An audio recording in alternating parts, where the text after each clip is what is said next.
Harihi Om Sadashivasamarambham Shankaracharya Madhyamam Asmadacharya Paryantam Vande Guru Paramparam Munkam Karoti Vachalam Pangum Langayate Girim Yat Kripatamaham Vande Paramananda Madhavam. ओम शिष्य आत्मसमर्पण कार्पण्य दोषो उपहत स्वभावः पृच्छामि त्वां धर्म सम्मूढचेताः यच्छ्रेयस्यान्निश्चितं ब्रूहि तन्मे शिष्यस्तेऽहं शाधि मां त्वां प्रपन्नम् ओम. So we are in the first shloka of the Gita Upadesh, which is the 11th shloka in the second chapter. The shloka goes like this. Ashocyanan vashocastvam prajnavadanschcha bhashase gatasu nagatasumscha nanushocanti panditaha.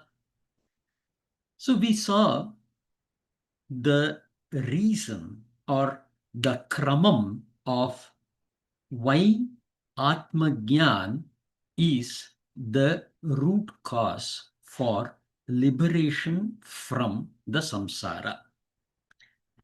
To have a quick recap, we saw that basically a shokam or samsara is generated because of moham. What happens in moham? The vivekaha is lost, which is the ability to distinguish correctly between dharma and adharma, the right and the wrong, the value of something, and so on. So we apply it, we see it as the ability to apply. Even the basic intelligence is lost when you are deluded. Then the cause for delusion is always the attachment that you develop. We even classify it as a sickness of the mind. The nature of the mind is to wander. If you just sit and observe your mind, you will see that the mind is suddenly thinking about going to Switzerland, and the next moment it is thinking about your experiences when you joined the Air Force. The next moment it is talking about, the Gita class that we are currently attending. There is no single place in which the mind is resting. That is the nature of mind. But an attachment or a detachment is the sickness of the mind in settling down onto something. That is why it is called as a disease. The nature of my stomach is to digest food, and a disease is when I cannot digest the food. The nature of the mind is to wander, but when it gets attached to something, we call it as a sickness. So raga dvesham is the cause of delusion or moham, which is the cause of shokam. Now, why is this raga dvesham happening?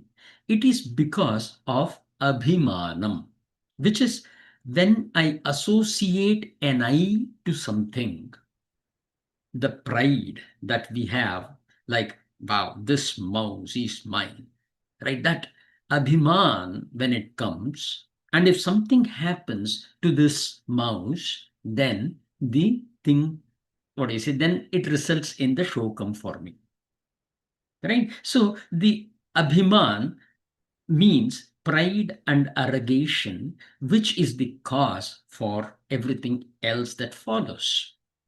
Why is this abhiman happening? It is because of adhyasam. Adhyasam is superimposition. the true nature of I is to be a base, an enabler, and a witness, not something that does. What I say, I did this. I am taking the class, right? This I has become this body, right? So you see that in this body which is taking the class, when I say body, I'm talking about my chittam, buddhi, manam, ahankaram, right? All those pranan, everything put together, the sukshma, sthula, karana, shariram, that sharir has become I. That is the place where I, which is basically a base for everything, including this body, has started thinking that I am this body. That is what we call as superimposition. The example is a rope versus snake. There is actually a rope, but I am seeing it as a snake. Right? So that is what is happening. This is a body, but I am seeing it as I. I am the Atman. I am seeing myself as this body. Right? So that is the adhyasam. So what is happening? The I has got itself substituted with the body that it is supporting. That is the adhyasam. So what is the cause? Ajnanam. Because I think I am this body. That is the place where it starts. In order to overcome the samsara, the best way is to understand what this I actually represents. I don't know whether I should use I as a singular or as a plural, so I used both forms of verb. Right. So that understanding, right? When you understand something, you're still objectifying it. But the I is not an object, it is a subject. Realizing that I is the subject and a base of all, it is eternal and so on, is the means for you to overcome everything. And that is why Bhagavan will directly jump into Atma. In a traditional teaching, we go into things like Chadana Chatushtaya Sampatti, Vivekam, Vairagyam, etc.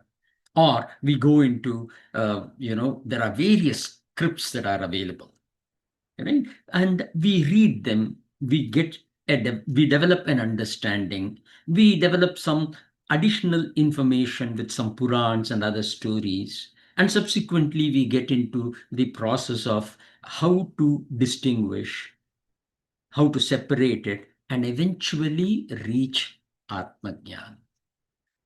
But Bhagavan being Bhagavan, and Bhagavan being he who can teach the best, he realizes that keeping it as a suspense will only make you more towards understanding the I as an object and not as a subject. And hence, he has directly jumped into Atmagyan to begin with. And throughout Bhagavad Gita, you will see that he will go in a kind of a pattern or kind of no pattern, wherein he will go into karma yoga, he will go into bhakti yoga, he will go into raja yoga, right? And then he will go into jnana yoga, and everything will come in all the chapters, right? And that is the way he has tried to address based on the Q&A between Arjuna and Lord Krishna. With this introduction, let us jump and proceed with our class. So, for this shloka, Shankaracharya has written this as his bhashyam. Na shochya ashochya. Right? Na is no, shochya, that towards which we can grieve, ashochya.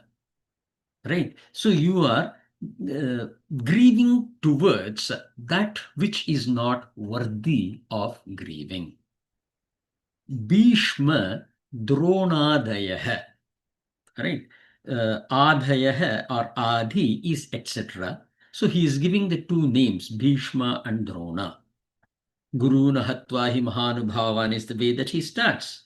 Katham Bhishma maham Samkhya Dronam cha Madhusudana is again he says. Right. So because of the emphasis that Arjuna has given for Bhishma and Drona, here Shankaracharya quotes Bhishma, Drona, etc. Sad vrittatvat paramartha rupena cha nityatvat.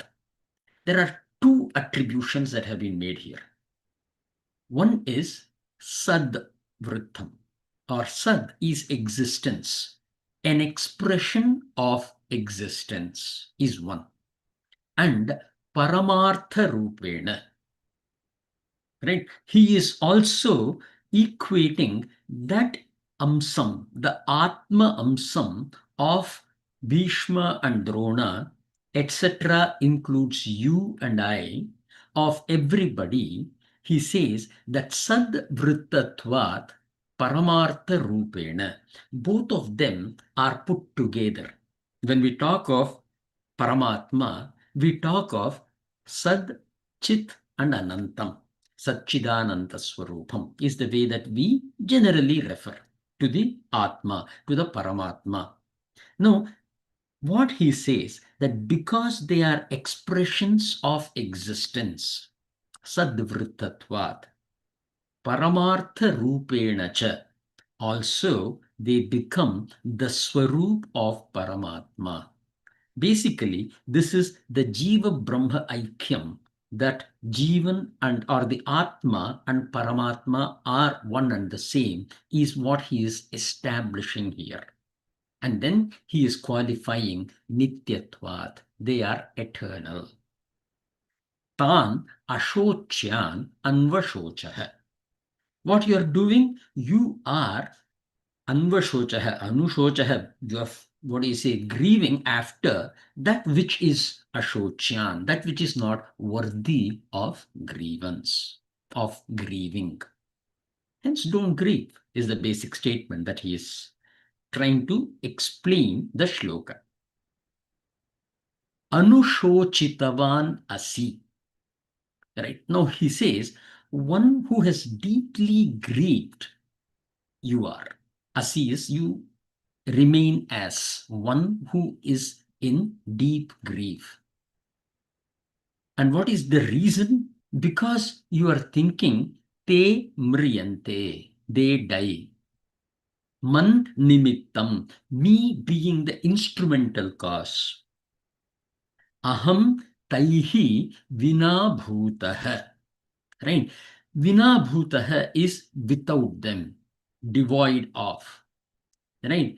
Kim karishyami rajya sukhadina. What will I do with the pleasures of, or the royal pleasures of being a king, of pleasures of the kingdom? What is it that I'm going to do?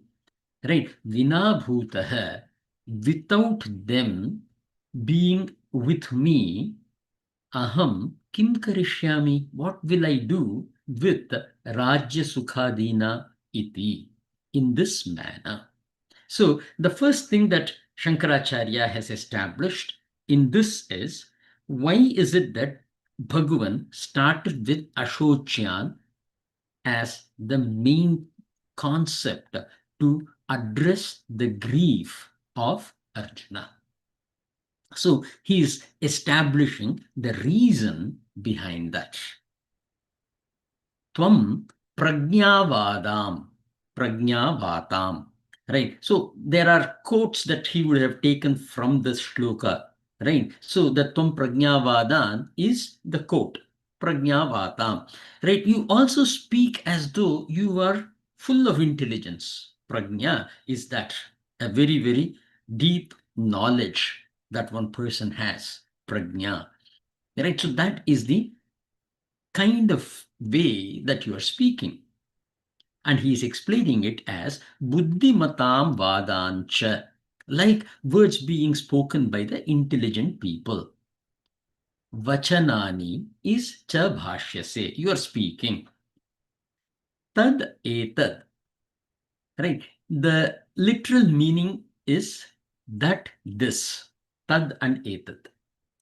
This is used in literature, linking the abstract with the immediate. So we can say tad refers to the pandityam and etad refers to Arjuna's foolishness, Arjuna's maudhyam. That is what is the next word that he is using. Right. So tad etad maudhyam pandityam cha, foolishness and expressions of the learned, is viruddham, is contradictory. We know that. The word viruddham, we know it very well. Atmani darshayasi, right? The shows of you or displays of you as ummatta iva, like a madman. Iti abhiprayah is the opinion. Right? We need to understand when we talk of mad person or something, it is seen to be degrading way of addressing. It is not polite, or it is not politically correct way of expressions. But in most of the Sanskrit scriptures, or in the olden scriptures, you will find that that which is spoken as is, and there is no inhibition of this is lower order, this is higher order, etc.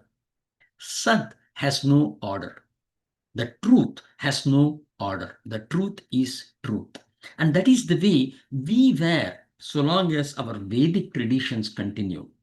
After our Vedic tradition, the Vedic schools, etc., got closed, and we all became very Semitic in our approach based on how we see the world, or very anglicized, or perhaps quote unquote modern, right? We started creating this taratamyam, right? This is big, this is small, etc. Right? Even in the caste systems, we never had the taratamyam. It is caste, that's about it. Right? The taratamyam of this is of a higher status, this is of a lower status, etc. These are something that was not traditionally observed. So you will see these kind of words, unmatta, right? Maudhyam, Moodaha. Bhagavan will use it with Arjuna, for that matter. Right? In the Bhagavad Gita, we will get to that. But the intent is not to be seeing it as a scolding, gali. Right? It's not gali galoch. It is not putting somebody down. It is speaking the truth without any value of one up and down, etc., being placed on it. Right? So that is something that we will have to keep in mind as you will be seeing things of that sort in our classes, is the opinion. Yasmad, from which, since, because, etc. For this reason is the way that it should be seen for this occurrence. Gata soon, which is gata pranan, mritan. Asu means the life breath, the breathing. Gata is gone. For those for whom the life breath has gone, gata soon, gata pranan mritan, the one who has died. Agata soon, jivita cha. I'm not going to explain it. It's very clear. Na anushochanti. There is no reason for lamenting. Panditaha, which is atmajnaha. Now he will say why Panditaha is called Atmajnaha. Now, Panda Atma Vishaya Buddhihi Yesham Te Hi Panditaha. Panda is Atma Vishaya Buddhihi. Having a knowledge about the Atma is Panda. Yesham Te, those who have it, he indeed are panditaha, certainly are panditaha. For that, he says it is not something that I am Shankaracharya, so I am saying it. We always give a reference. right? And the reference that Shankaracharya gives for such a qualification is from Brihadaranyaka Upanishad 3.5.1, right? Iti Shrutehe. Now, the specific mantra, right, which is mentioned here, Tasmad Brahmanah Pandityam Nirvidya Balyena Tishthased. Balyam cha Pandityam cha Nirvidyat. Nirvidyat Munir Amaunam cha Maunam cha Nirvidyat Brahmanah Kena Syad Yena Syad Tena Drisha Eva Tatah Kaushita Keya Upara Rama. Okay, now there is a Kaushitaki is a sage. Kaushitakeya, right? Kaushitaki is a sage, and he has written Kaushitaki Upanishad also. There is Upanishad in the name of Kaushitaki. He has spoken a lot about Pranan, the breathing aspect of it. And of course, as it goes with Upanishad, he speaks about Atma Jnana as well, which is Parabrahma, Brahma Tattvam. Now, what happens is in various Upanishads, the name of Kaushitaki comes with a reference. He was kind of revered and regarded to be very high in terms of knowledge.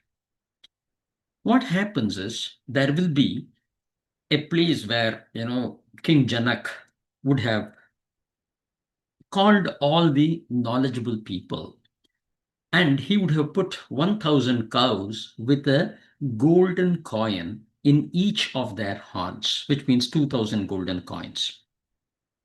He says, those who have the knowledge of Atma, those who have the Atma Jnana, can take these cows. There are so many Pandits sitting, but nobody dares to go and take it. Yajnavalkya, who will also be standing there, he will say, okay, if nobody is taking, let me go and take it.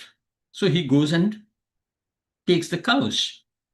Immediately, all the other Pandits get angry. How can you take it? This is for those who have Atma Jnana. You cannot be just like that taking. So how can you take it? Why are you taking it? Will be the first question they ask. He says, I need it. It is in the offer, so I am taking it. That will be his simple answer.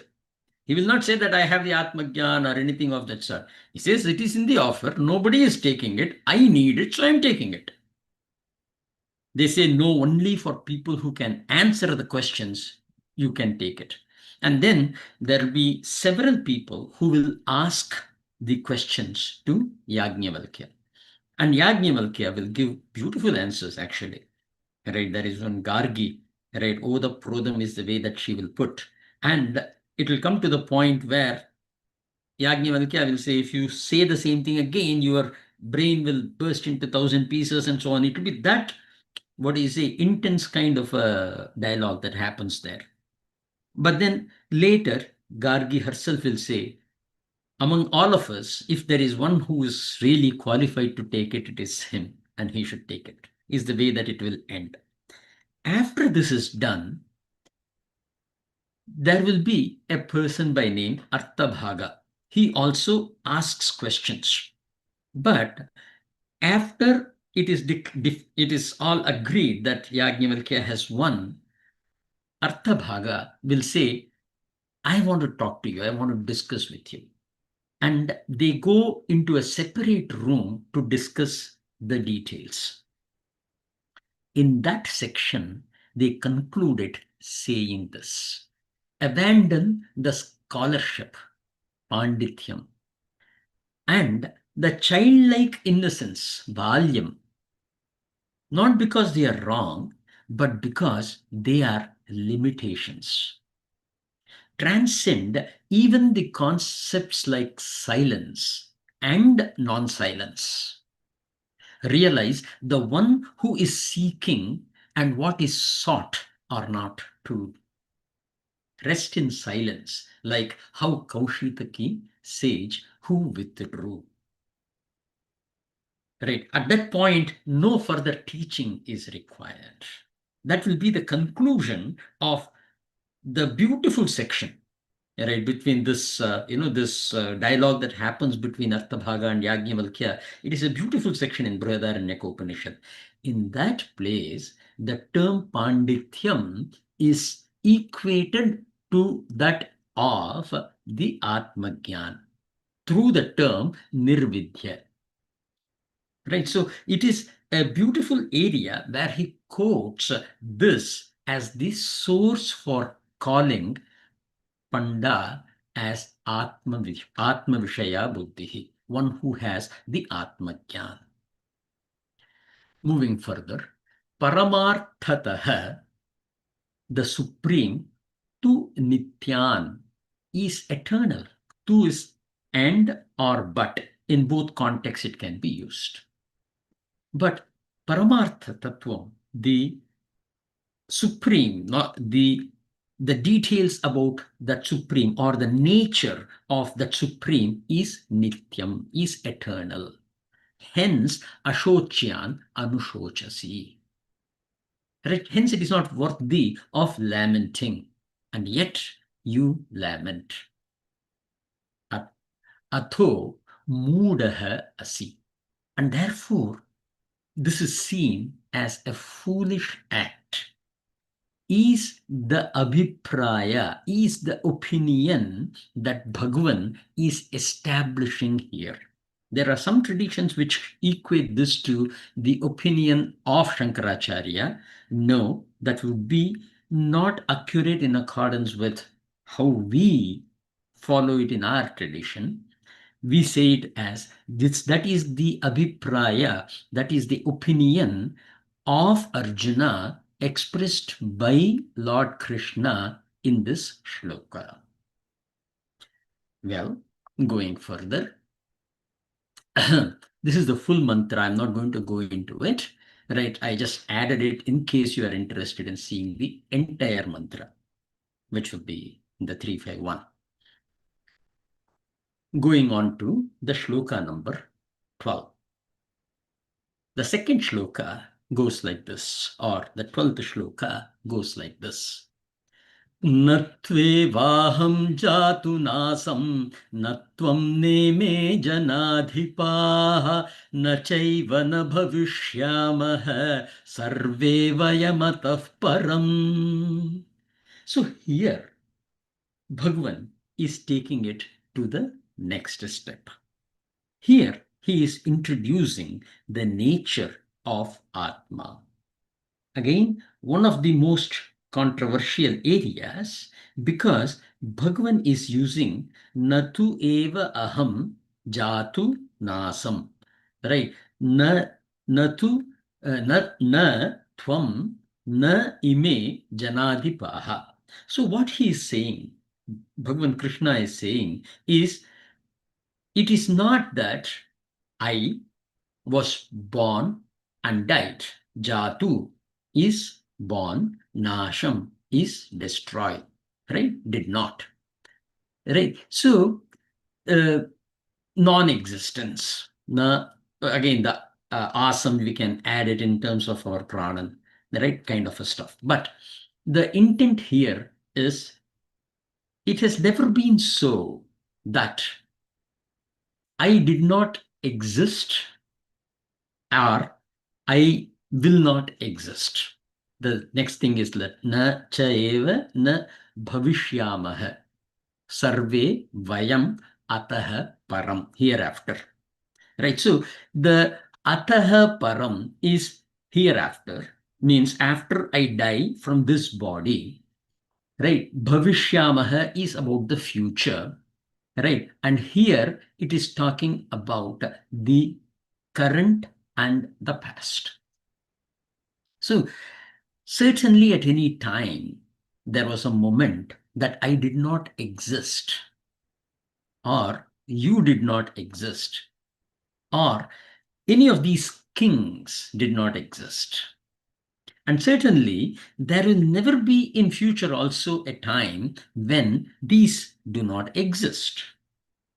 So this is a very, very good kind of a seed for Dvaita Parampara or even for Visishtha Dvaita Parampara, wherein they say that the Jeevan is different from that of Paramatma. Right? We will get into that when we are doing much more deep dive, but we need to understand that here Bhagavan is very clearly calling out on each. And it was required because he, as in Arjuna, was seeing it to be so. Going into the analysis, abhavaha, right? No, not subject to non-existence.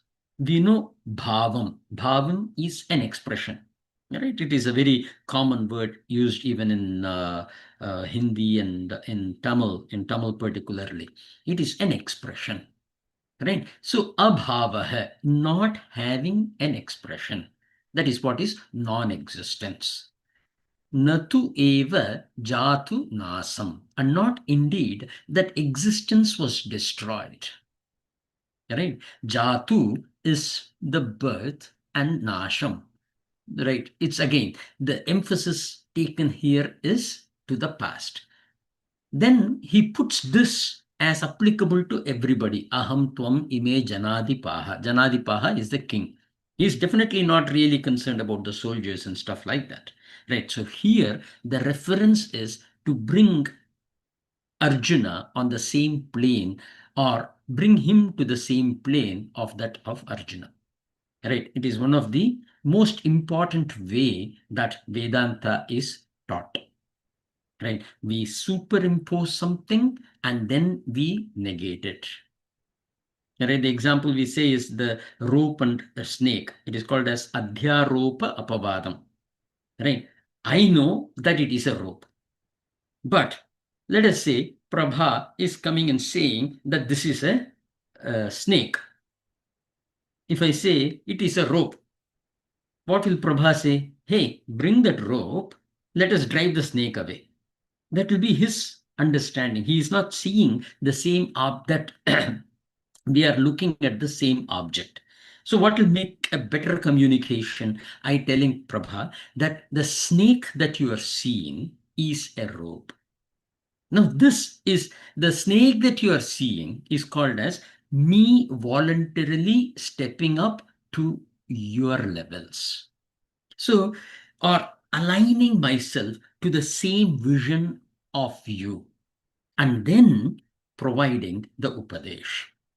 Right. So the same level as viewers may seem like, oh, this is below, that is up. The tarathamyam may come. So I had to correct myself there.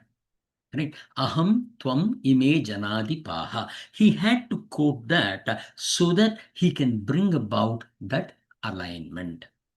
Nacha eva na bhavishyamaha ataha param. So in the future, after this body is left, right, it is the same. It is not like we are not going to be there. Right? Now, another aspect that we talk about is the emphasis, which is the double negative.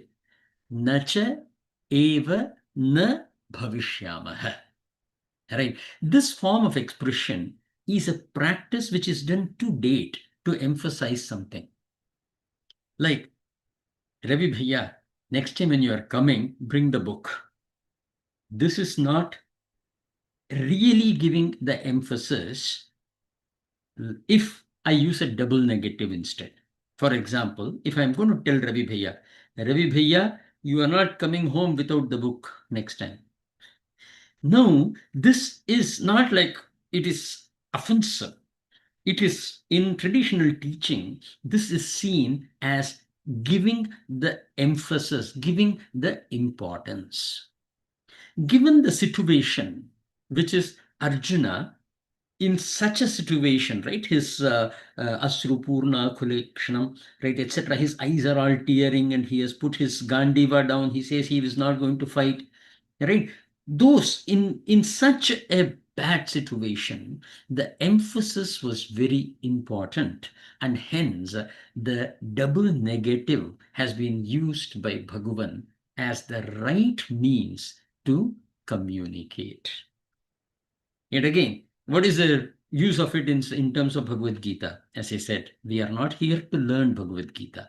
We are here to immerse ourselves into it or become inseparably one with it. Learn not just the Atma or not just the Bhakti Yoga or the Karma Yoga, but to learn the effective way of communication, the reason behind things that are happening, and understand Bhagavad Gita at a depth that is very unique to our tradition. Tarkashastra. In Tarkashastra, non-existence is defined in two words.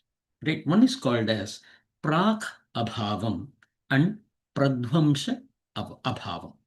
Right? The prag abhava, right? And we will see this in so many other places also when you start looking into the into the Dvaita discussions, or in other places where we have had Q&As, you will see that we are applying these kind of rules, right? Now, prag abhava is state of non-existence before a manifestation. Okay, there is a lot of clay and the pot does not exist. This is called as non-existence of pot is prak abhavam. Pradvamsha abhavam is state of non-existence after the destruction. Right? So pot goes to a non-existent state after it is destroyed. Right? I break it. I just powder it into kind of mud again. Where is the pot? You're seeing the pot right in front of you, but you are not seeing the pot. The pot has lost its existence. An existence that is lost after something gets destroyed is pradvamsa abhavam. So, Atma that we are talking about, the soul, does not have both this kind of abhavam. That is the emphasis that we derive from the use of the double negative here. Prakriti and Jeevan. The entity that continuously goes through the cycle of birth and death does not have prak abhavam. However, the Jeevan does have the pradvamsha abhavam, which is moksha. Right? So we need to understand that when we are talking in terms of the use of the term moksham, right? The question may be asked, the Jeevan continues. I have my Sanjita karma. I come, I take a birth, I die. Then I go back. Once again, I come, I take a birth, I come. This is what we will be studying in some of the shlokas later. Right? Vashamsi jirnani yadha vihaya. Right? The way that we change the clothes, the same way the Jeevan also changes its body, and so on. We will see that. But then we also talk about a concept called as moksham. Right? That moksha is the pradvamsha abhavam of the Jeevan. Now, the question will come. You say that Atma is eternal. How is it that I get a pradvamsha abhavam? How is it that the Jeevan can have a pradvamsha abhavam? Jeevan is no different from that of Paramatma. However, during some situation, an ignorance got sparked. We have discussed about it in a Q&A earlier, where the idea is it can happen even because I feel that it is wrong. Like what happens with Lakshmi, and she sees Bhrigu kicking Vishnu on the chest. She is with Vishnu, but then she sees herself as different from Vishnu. And it has happened because she feels that what Bhrigu did is wrong. That immediately creates a Jeevan. This Jeevan will have a pradvamsha abhavam, which is till that, which is when this Jeevan realizes that actually they are not too different. I was Vishnu, so there is nothing like, what do you say, Bhrigu is kicking me, because Bhrigu is also no different from that of Vishnu. Vishnu is everything, or the concept of Parabrahma is everything. When there is no division, why did I think of the division? And when that happens, aham brahmasmi, that pradvamsha abhavam of the Jeevan takes place, not of that of Atma. Then what happens? Here Bhagavan says that I'm giving birth at all times, like you are giving birth at all times. Or, he didn't say it in that way, he will be saying it in a later point in time. But what he said, that it has been never so that I did not exist or you did not exist, etc. That is the way this shloka goes. But we are using this shloka to interpret of coming and going, because he speaks about after. Ataha param is the way that he uses. Vayam ataha param. Right? That ataha param is implying that there is that cycle of birth and death. But you are saying that Paramatma will, or once the Jeevan has a pradvamsha abhavam, how is it that I will also be born? So here, the clarification that we give is, when I saw the division, I became a Jeevan. When the division was lost, that Jeevan had a pradvamsha abhavam. When the division is lost, I am no different than Krishna or the Parabrahma, which is the undivided one. Only that undivided one can have the Prakritim Swam, right, avashtabhya is the way that he will say later. Means I take the Prakriti's gun in my control and I take birth. This I will include what you are thinking you are I at present. But it is no different. It becomes one I. So the statement here is not misleading, because when you saw the division, you were in the cycle of birth and death. And when the division is gone, there is no division for me to say, I am born, Krishna is born, etc. At that time, that one undivided Paramatma Swarupam is going to take birth as an avatar.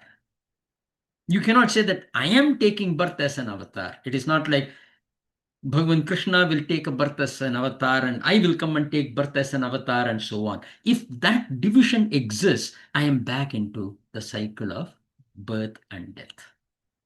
When I get out of that division, right, when I am seeing Aham Brahmasmi, very beautifully said in Brihadaranyaka Upanishad, right, when I remove the division, I am part of this, still doing it, but the only difference is, as a Jeevan, the karma dictated how I am born. As the Paramatma Swarupam, I take the control of Prakriti into me and decide where and how I must manifest. And we will talk about it in the 4th chapter when we get into the details of Avatara Tattvam. Gyan. Atma Swarupam is taught here as a sadhanam, or a means for shoka nivritti. We saw that, right? We saw what are all the kramam, and we saw ajnan, atma ajnanatha is the reason for the ultimate samsara that we are experiencing. And Bhagavan has gone into this because atma, what do you say, is the atma jnanam is the means for us to overcome.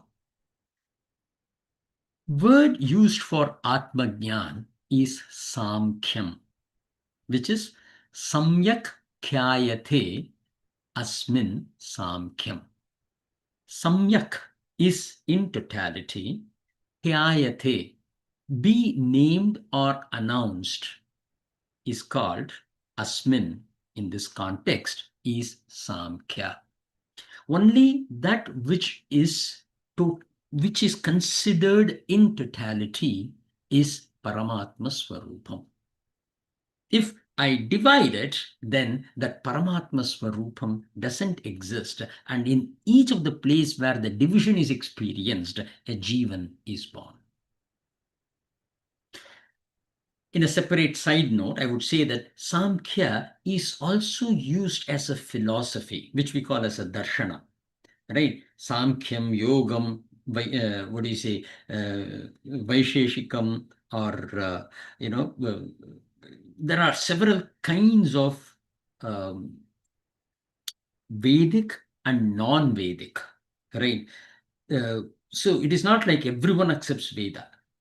Right? There are several philosophies that we have in what I will simply call it as Bharatavarsha, in this land called as India, for example. And I don't know, I don't want to divide and be expressive in that way, but that is the only way that I can express. So that philosophy is called as Darshana in Sanskrit.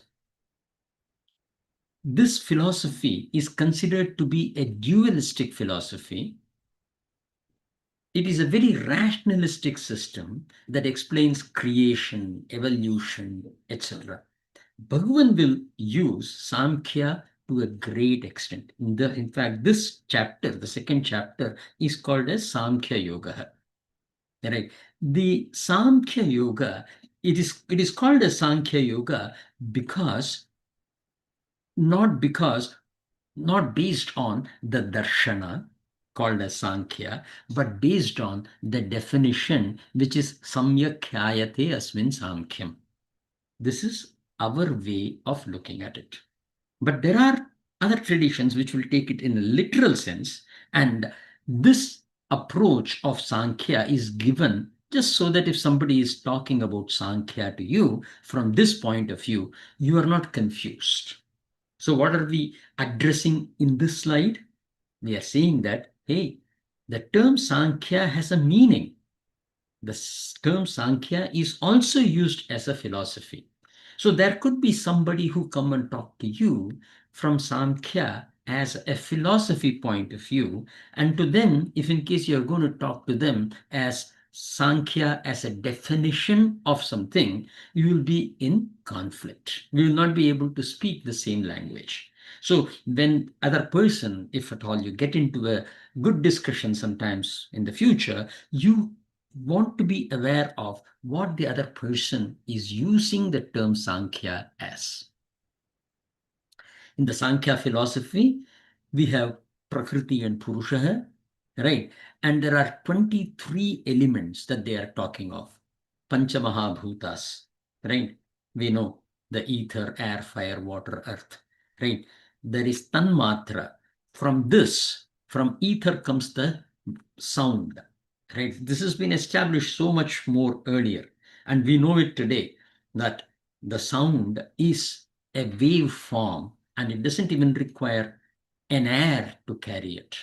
If in case it is in the wave form, it is in the space and it can just traverse, right? So that, what is it, tanmatra, that which is born out of it, or that which is held as a concept in the ether, in the space, is shabdam. For air, it is sparsham, the touch.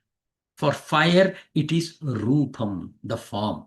For water, it is rasam, the taste. And for earth, it is gandham, the smell. Right? So we are talking of 10 now. The other 5, we know, karmendriyas, vak, pani, padam, payu, upastha, right? And 5 jnanendriya, chakshuhu, shrotram, granam, rasam, and twak. Right? So here again, vak, we know speech, pani is action, just not hand. Pani means hand, but it represents action. Padam is mobility. Padam generally means legs, but it is mobility in this case because it is a karmendriya. And payuhu and upastha. Payuhu is the excretionary system and upastha is the reproductory system. So these are all the 5 karmendriyas. Jnanendriyas are chakshuhu for seeing, eyes, shrotram, listening, granam, the smell, the rasam, which is the tongue or the taste aspect of the tongue, and tvak, the feeling of touch. In addition to it, they include manas, ahankara, and buddhi. Putting together, this is the way that they have defined the Samkhya philosophy. The darshana called as Samkhya has defined this entire stuff with these kind of thoughts. We are not using the term Samkhya from this philosophical point of view. We will be using it in specific chapters. In this chapter, we are looking at it from an Atma point of view. We will talk about the darshana in our next class. Sankhyam, Nyayam, Yogam, Vaiseshikam, etc. Given time is 7:28, I would like to take a break here and go back to some of the Q&As with you. Prabha. No questions, Guruji. Very intense, very engrossing. Yeah. And this is just the beginning. As we get into it more deeper, it will be even more intense. For example, when we are towards the end, we will be talking about Devi Asurim Sampat. The term abhayam, I think Ravi would know, it took me 2 classes to completely explain the term fearlessness. Right, so we are talking in terms of that, and there will be places where we'll just breeze through some of the shlokas. After the main aspects, you will see that we will breeze through, and then once again get into some intense ones. But as I said, the objective is to not only learn what Bhagavad Gita says, but to evolve with it and also remove any possibility of samshayam, of doubt that can exist in us. Right? So I will try my best with how much soever I have learned to go above and beyond, identify all possible doubts and explain it. But I know I'm definitely going to be very limited there, and your questions are going to help us. So, yeah, thank you. Yeah, be Feeling. prepared and be braced for more intense sessions. Thank you. Thank you. Yeah. Feel blessed. Thank you. Ravi Bhaiya? No question, Uncle Ji. Thank you very much. Awesome. Well, if that is the case, let us do the Shanti part and take a break today, and we will assemble again next week. Harihi Om Purnamadah Purnamidam Purnad Purnamudachyate Purnasya Purnamadaya Purnamevavasishyate Om Shanti Shanti Shanti Hari Om Tat Sat.